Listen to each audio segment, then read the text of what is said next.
السلام عليكم ورحمة الله تعالى وبركاته. الله يرحم لكم الوالدين. هذا الميساج هذا كنوجهو للمسؤولين.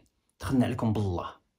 ملي كتشوفوا بحال هكا شي سائح جا للمغرب وتيقول لكم بلادكم فيها مثلا الزبل عامرة بالزبولات، ولا مثلا بلادكم فيها السعاية، باش كتحسوا؟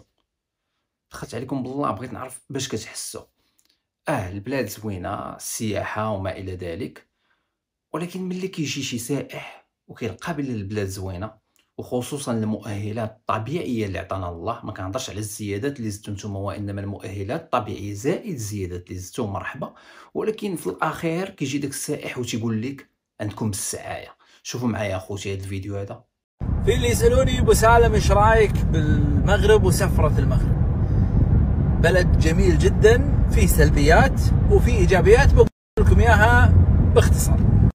يعني سلبية بصراحة الشعب غلبان وكثرة الشحاذين بكل الزوايا تقريبا. تتمشى ممكن اقل في فاس، اقل في شفشاون، لكن مثلا في مراكش بكثرة موجودين في كل مكان، بس بمراكش بكثرة. لما تدش ساحة الفنا، لما يعني تتمشى كثير ما يجونك ناس، وكثرتها هي اللي عسى ربي يكون في عونهم وييسر لهم الامر. والله القسم حتى بقى فيا الحال، بقى فيا الحال بزاف. يجي عندنا سائح ويقول لك ناس زعما ما في حالهمش، مساكن الله يحسن احوالهم.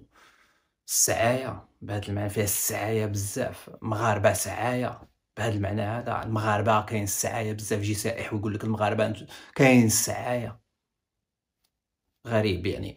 عادي جدا انه في العالم يكون السياحة، ولكن تلاحظ انه كاين السياح يولي من الملاحظ انه كاين السعاية.